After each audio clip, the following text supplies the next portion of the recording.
if you take the time to slow down and observe and see how either a plant develops or properties that it reveals in its growth, then you can actually start to make a kind of conscious link between an illness and what the plant might be able to rebalance in the illness that appears in the human. Hello, I'm Karen Mellers. Hello there, I'm Dr. Rosy Daniel. You've just tuned in to Alive and Loving It, and we're here to help you bring joy and energy back to your life. This week, we get to share a conversation with someone who holds a really special place in my heart, has done for a long time. Claire Hattersley is a dear, dear friend, a wise woman of the soil, and someone who's quietly changed the way so many of us understand the deep connection between nature, healing, and ourselves. Those of you that are listening that are in the Weleda community will know exactly what I mean when I say whenever Claire was giving a talk, we never missed it. Her presence, her depth, her grounded way of sharing biodynamic wisdom, it was like, and it still is, just a beautiful Weleda cream for the soul.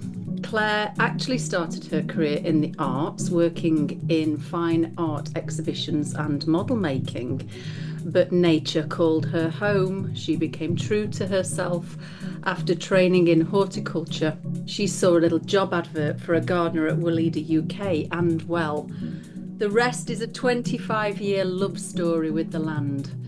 She went on to become head gardener and spent decades caring for the medicinal herb gardens that form the heart of Weleda's healing work. We co-hosted Weleda Wellness Retreats together, and I also had the joy of dragging her and Zoe around the country in the very nicest way to share her wisdom with all of our wellbeing advisors. Now, she's joyfully retired, she says. She's walking the hills of Derbyshire, still living true to her values and getting involved in local projects.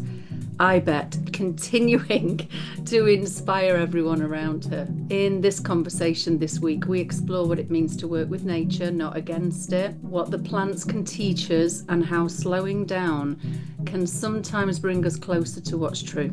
Honestly, this one's biodynamic gold. I hope you enjoy it as much as I did.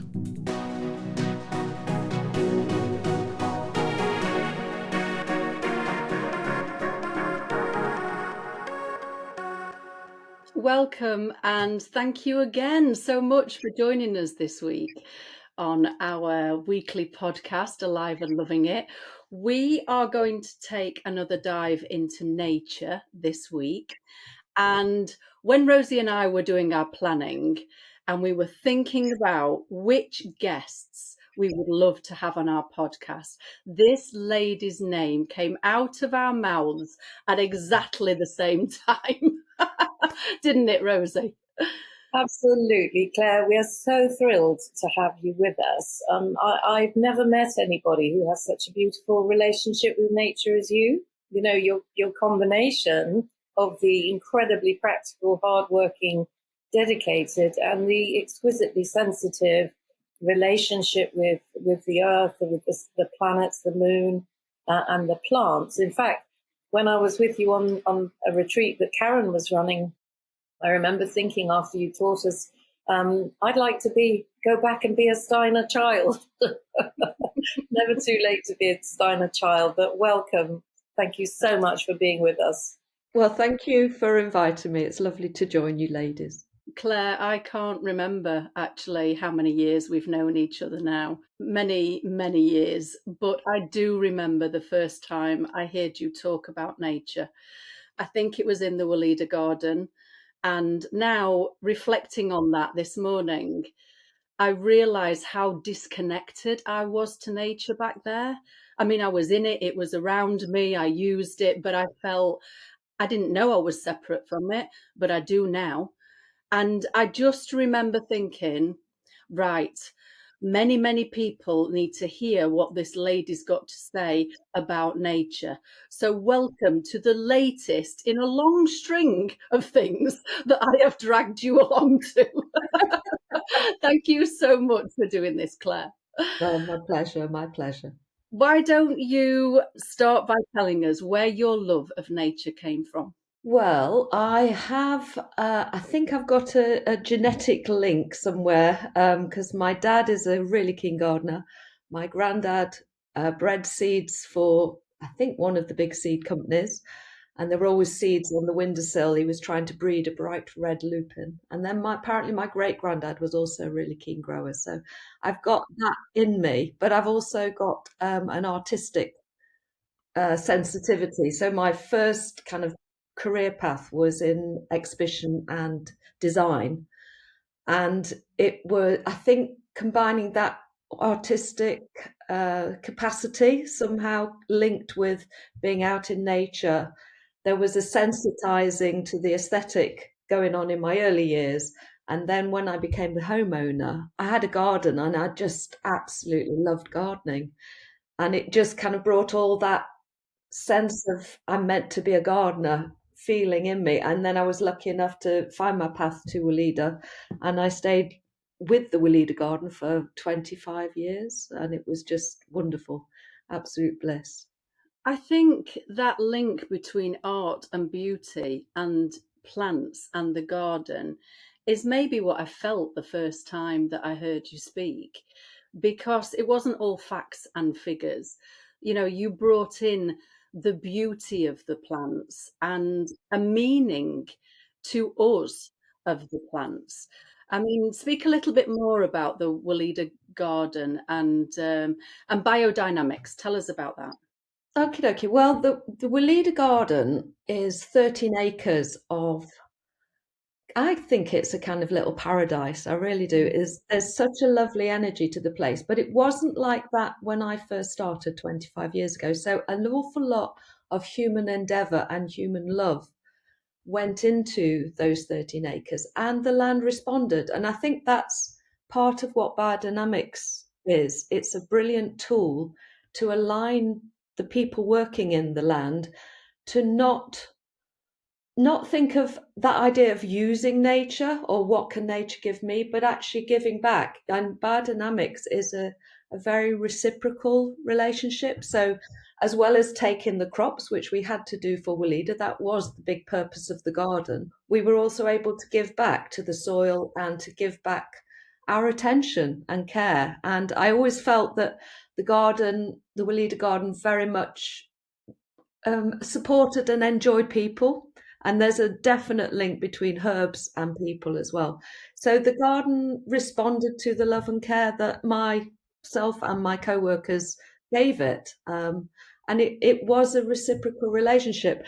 And I think I became more and more sensitized to the land. So it ended up that I would almost be walking along and get a metaphorical tap on the shoulder from some plants that needed my focus and my attention, perhaps an intervention, or that they were saying, look, we're ready, harvesters.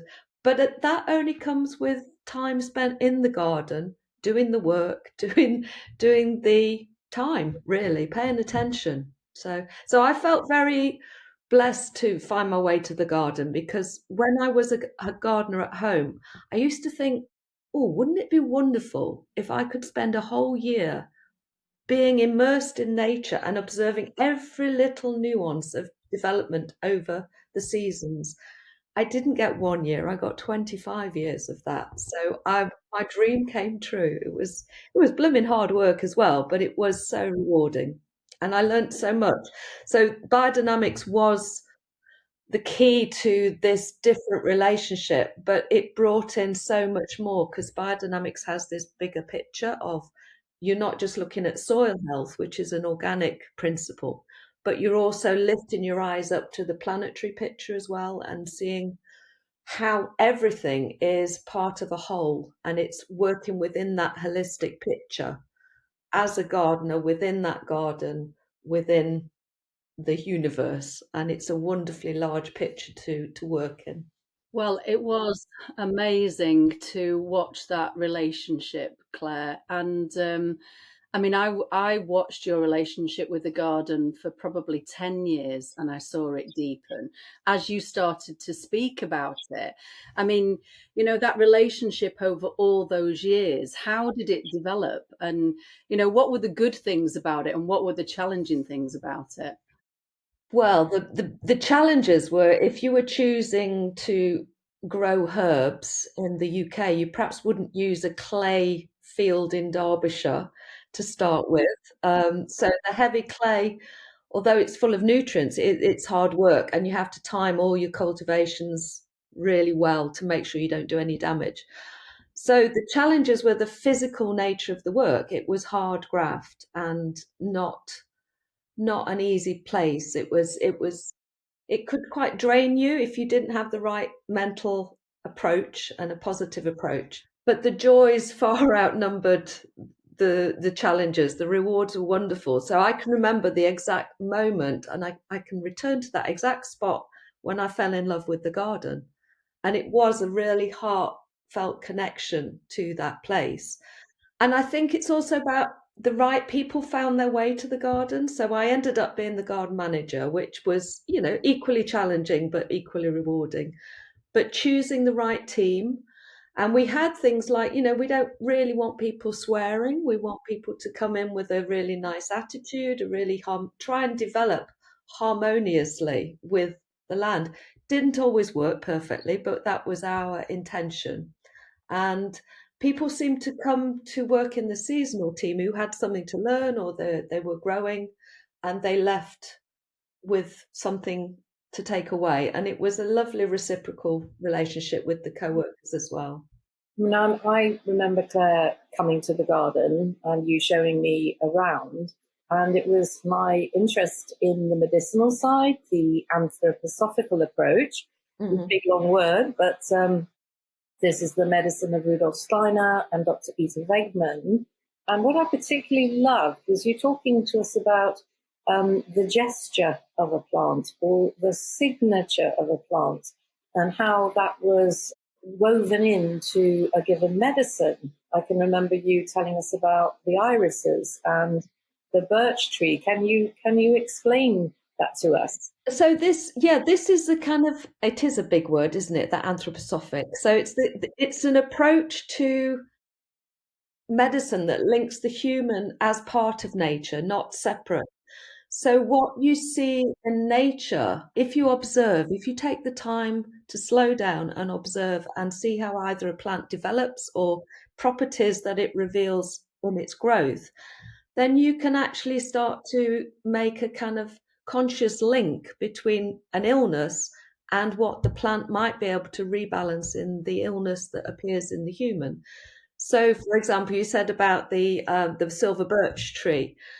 I mean, they're beautiful trees. They're absolutely full of movement and grace, but they never really grow old.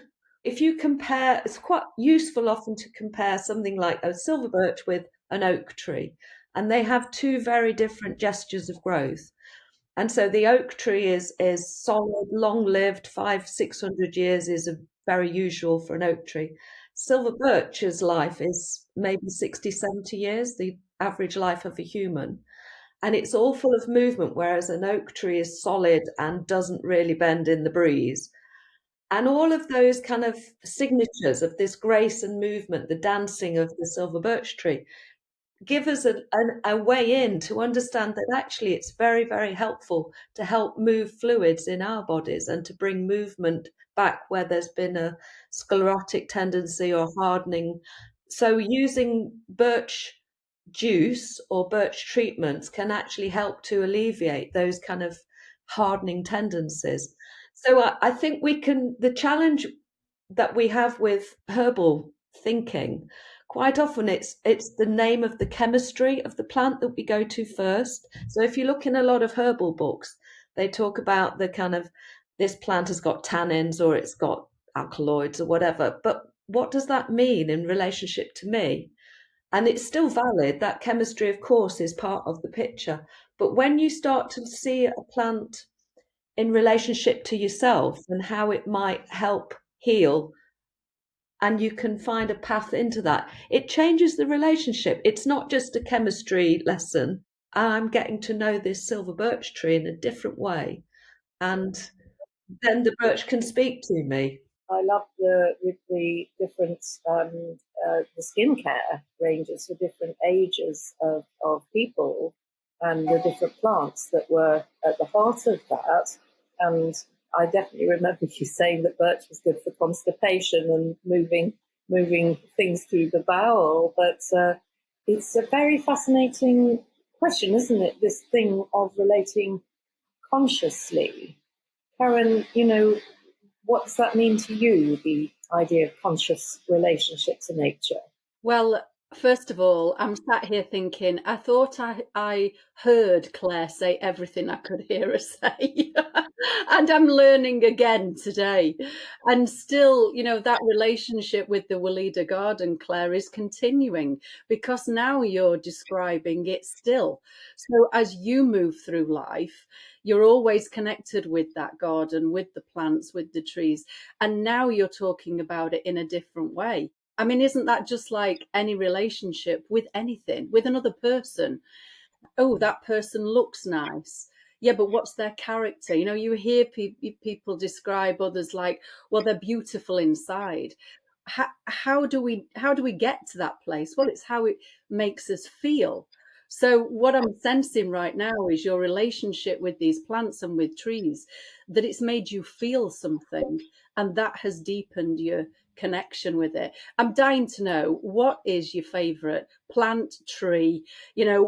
Which one do you love the most? There must be a favorite. Karen, that's impossible. That's like asking about your favorite child. Yes, I thought that. But secretly we know.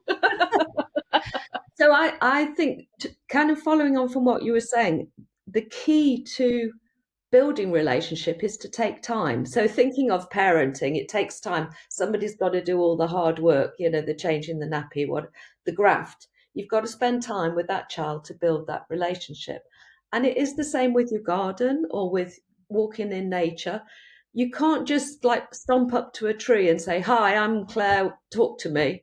It doesn't work like that. You have to sit with that tree. You have to open your heart to that tree, and you have to open a pathway of connection first, and be patient as well. You can't. I think again we have this expectation that we want this straight away. We want this conversation to begin, and I'm a human being and I deserve this. Doesn't work like that. Yeah. Trees, plants, they are very, very different to us, but we have an aspect of them inside us through our evolutionary path. We came from plant. The humans evolved out of minerals and plants and animals, and then the human. So we have the method to connect with them. We just have to quiet our busy minds, quieten our bodies, sit with these plants, and not have too much expectation. And that quietening and that stilling is actually beneficial in the first place to us anyway. And then when we can actually be quiet inside, perhaps then we can start to maybe have a sense of a link and a communication. So yes, you're right. I do have a favourite tree at the Weleda. I knew you would. So it's a tree that I can think of now, and I'm with it, and I've got a sense of its protection. So it's a big old oak tree that was one of the kind of guardian oaks. There are two at the Weleda Garden. And whenever I need a sense of strength from that oak or personal challenge, I have a little wand. In fact, I have it here. Just not a wand. It's a little bit of wood that's about 2 inches from a branch that fell from the tree. So I didn't take it. And that's called a touchwood. And whenever I touch that little bit of twig, I actually can feel connected to that tree. And I did this with my husband as well. He had some physical health challenges, and he found his tree, and he has a little piece of that tree in his pocket. And he said he really can feel that he connects to the tree just with this assistance, this little bit of a twig. But I don't need that. I can just almost connect to it and know it. And whether the tree does the same to me, I don't know, but I benefit from that relationship. Yeah, I've heard healers talking about working with the devas or the David realm, the plant realm. And I can remember one client who her thing was working with the elements as well. And this lady was journeying with lung secondaries of breast cancer, and she lived for 11 years with that by her connection with nature. She'd go and lie on the earth. She'd sit with the trees. She'd stand outside and let the rain wash through her. And another client who literally would go and tune into the flowers to feel that she was receiving the flower essence and the blessing of the flowers. So it's exquisite, this way of relating. And I wonder if you could say, when you read about things like Findhorn and the caddies tuning into the plants and growing huge vegetables in Japan, the Jorei community also talk about having this very loving relationship with nature. Have you seen that kind of thing in action, would you say? Yes, I have. My understanding and my knowing is that the energies behind nature, we can call them elemental beings, we can call them devas, all of this world that we don't physically see. So it's a struggle for us to comprehend. But there is a mood of cooperation. So they are wanting us to help them. We're the ones who can physically make the garden beautiful, make the garden grow. We can work with them in this spirit of co-creation, cooperation, but it needs to come from the heart, not the head. It needs to be done with sensitivity. Again, that's one of the joys of biodynamics, because it does slow you down and you have to be much more conscious of decisions you make, because it's not just a linear picture. You're looking at a whole holistic picture. And if I do that, what would that happen? Would something else happen? You just try to broaden your awareness. But my personal experience is, yes, there are very, very helpful elemental beings. There are also some very cheeky elemental beings. My colleague, when I first started at the Weleda Garden, he said, I don't believe in that. He was a real scientist, he didn't trust his intuition at all, because it had got him into scrapes a few times. So he was resolute. I don't believe in any of that, but he kind of was a really, really good practitioner of biodynamics, but he had a blockage with this invisible realm and the number of things that got hidden, that he would go do some work and he'd say, where's my hat gone? And it would have disappeared. And then it would turn up somewhere that he hadn't been. And honestly, it was just hilarious to watch it. And eventually he came round to his understanding and his relationship. And it just took him a couple of years to not be wary of giving into his intuition. And I sometimes I do wonder if it's a more feminine thing, that it's easier for us to open our hearts and to be reciprocal somehow, or receptive to this. But yes, there were many times when I just thought, you cheeky little buggers. And equally, there were times, like I say, that metaphorical tap on the shoulder where they were on my team and they were like, oi, don't forget, this needs doing, or my intentions would manifest. It was a beautiful, beautiful relationship with a special piece of land. And hard work. I always have to say it was hard work. Yeah, well, all relationships are hard work, even with ourselves, aren't they? So, but really, really rewarding. It's worth the hard work. It's really interesting, this concept of time, Claire, because, I'm just tuning into all those years you were there and how that opened up this relationship for you and this wonderful world with nature. I mean, I'm so glad now that it's a trend that, lots of people are giving advice. Well, if you're feeling overwhelmed, you're feeling stressed, you're feeling like you can't cope, go for a walk, go out in nature, connect with nature. But yeah, that idea that, right, I've been out in nature for 5 minutes now and I'm fixed. It doesn't work like that. So thank you, because the sense I'm getting is what we need is patience. What we need is that slowing down. And that's one of the tricky parts of nature. You're not going to get sort of instant gratification. For somebody that is starting new, right, who feels, yeah, this is landing with me, what they're talking about, but where do I start and how do I practice that? What sort of things would you say? Okay, well, if that person was a gardener, that's a really easy way to start to connect into those rhythms of nature. Because, like you say, it's about time, but we can also plug into the earth's natural rhythms. So, if somebody is a gardener already, they could start by maybe trying to do their planting in the afternoon when the earth is physically there's different levels of oxygen change and the earth is breathing in. And then if they're harvesting from their vegetable garden or cutting flowers, to harvest in the morning, and that's when the earth is breathing out. So you can actually tie into a very easy daily rhythm. There's also, with biodynamics, we use moon rhythms. So it's quite a nice rhythm to pay attention to when it's coming up to full moon and sow the seeds in your garden just the week before a full moon.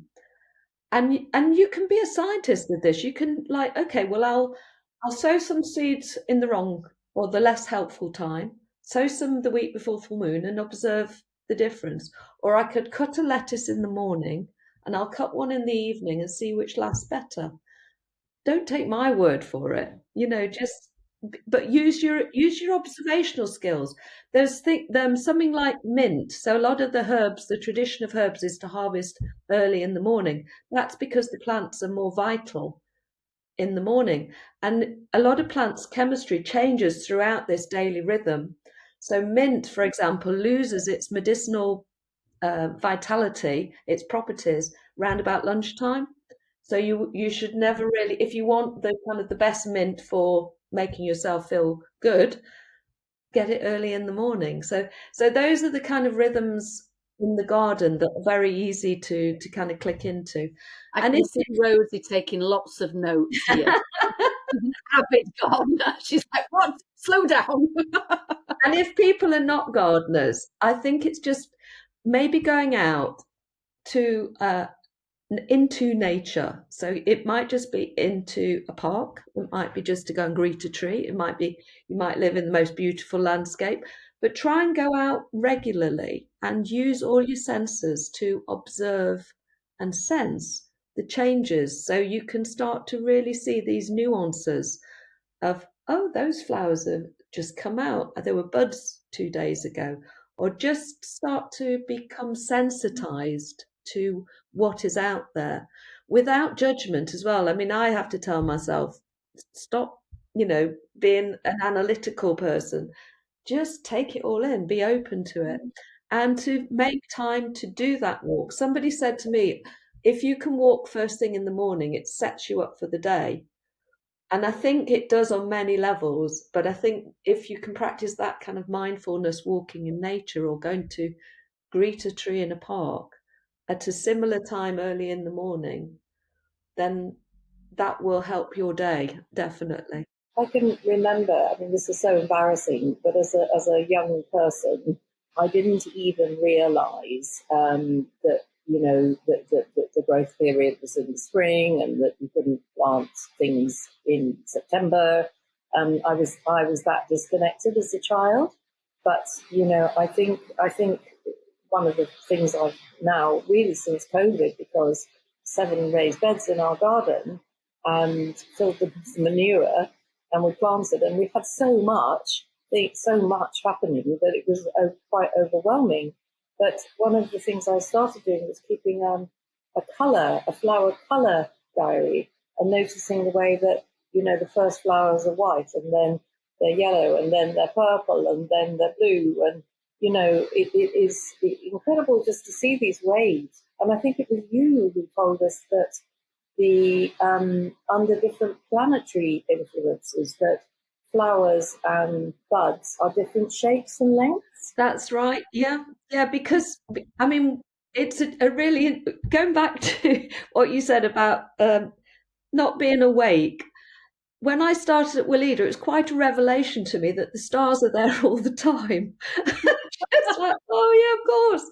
So working in that kind of bigger planetary picture, that we accept here on Earth, we accept that the moon actually has an influence on the tides and moves the water. The water is moved on the planet, but also in us and in the plants. And we accept the sun has a profound influence. But we seem to have a blockage about the other planets in our neighborhood, and they are equally having an effect on life growth patterns, on the way, like buds of an oak tree align to Mars rhythms. Dandelion is linked to Jupiter.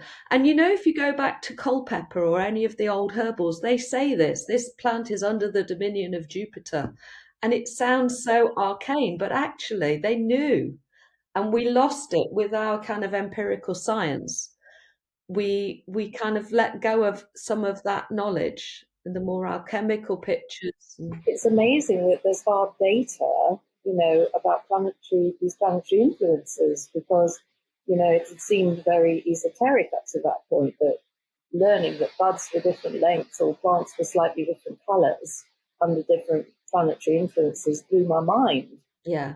And the way the twisting plants, apparently that's a lot to do with mercurial influence, because Mercury is this very lively planet in the sky. It moves around a lot, and that twining plants like runner beans and things are under the influence. So yeah, people are starting to do a lot more modern scientific research to find, but like a lot of nature, it doesn't always go in straight lines. And again, we tend to prefer straight line thinking because we know where we are with that one.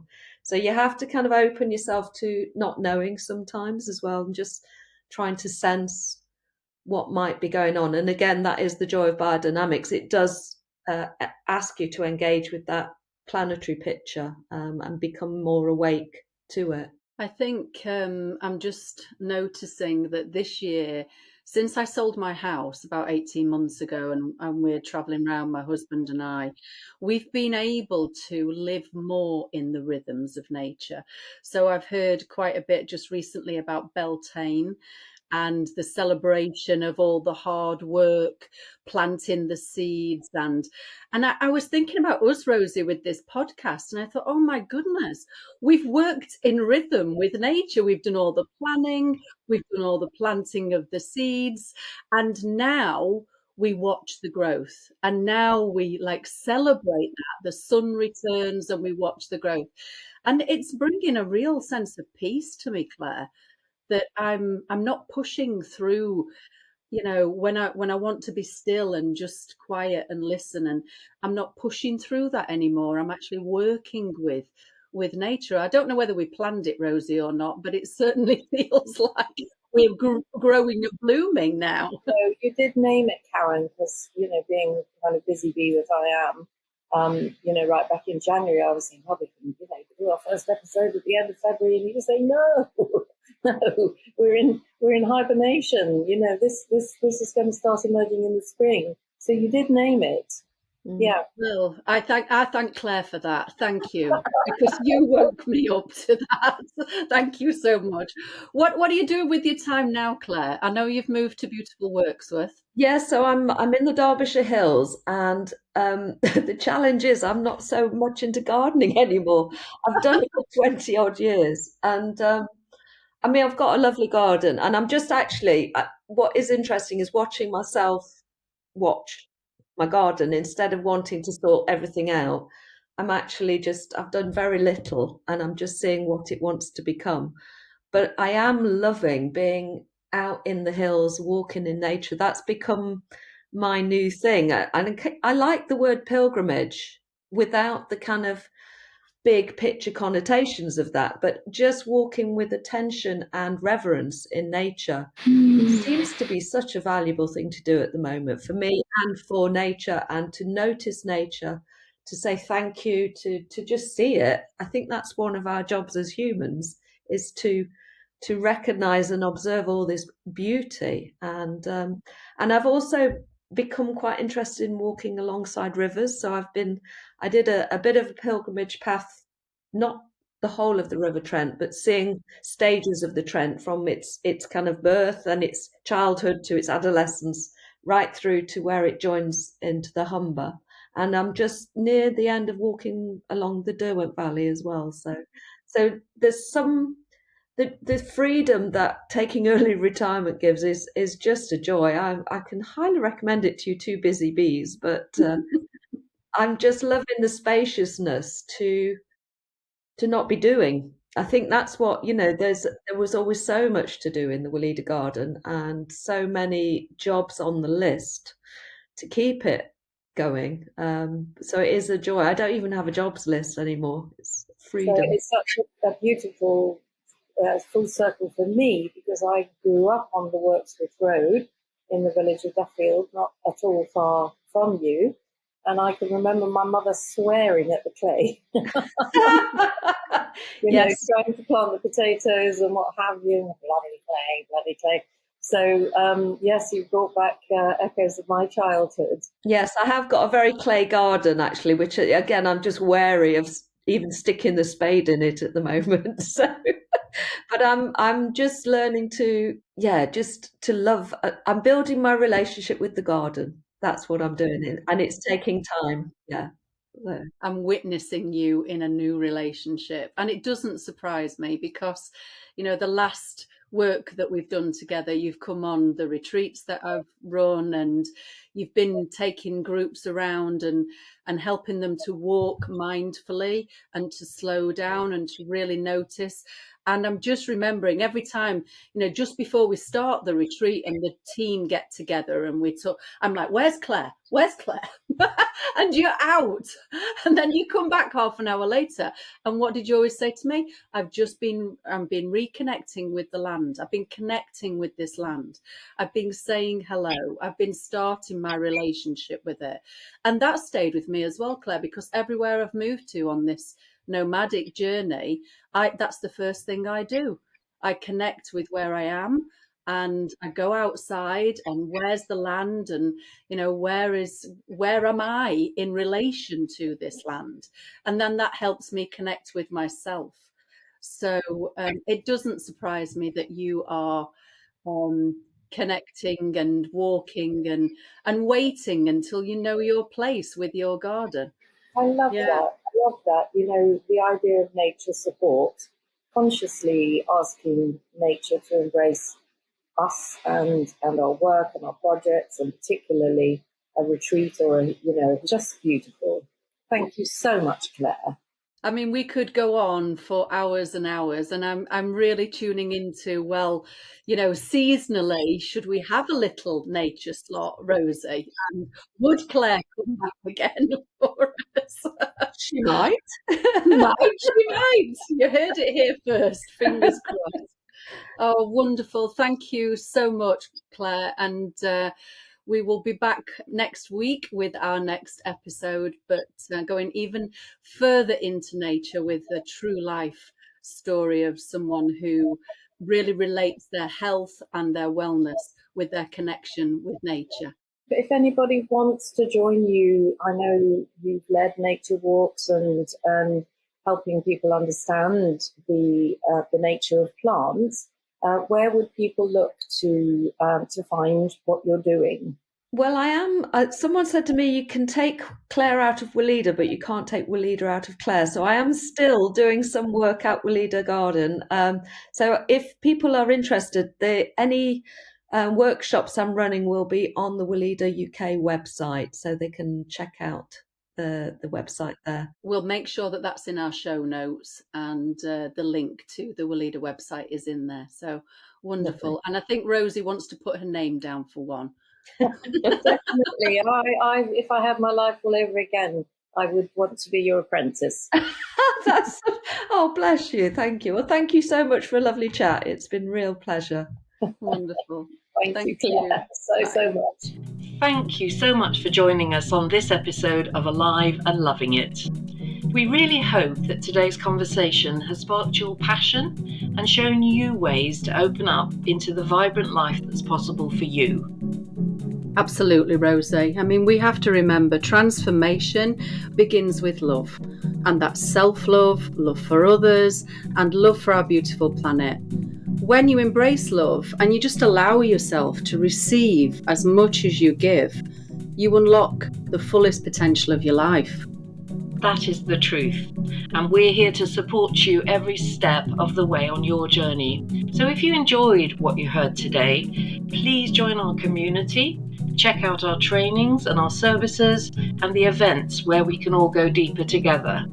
And do please send us your feedback. We want to hear your ideas for the podcast, who you'd like to see us interview, the questions you want to ask, and get answered through the contact page on our website, aliveandlovingit.org. I can't wait to read them. And when you're there, be sure to sign up for our newsletter and updates. And what about following us on Instagram as well? We are at Alive and Loving It Community. Once you've signed up to the newsletter, you'll receive extra notes from today's show and more inspiration to help you live your most vibrant life. Thank you for being with us. Keep shining, stay true to yourself, and remember, this is your time to live your fullest, healthiest life. So until next time, keep doing what you love most in life. I know Rosie and I will be, always. We're so excited to connect with you on the next episode of Alive and Loving It. And we welcome you with open hearts to our Alive and Loving It community.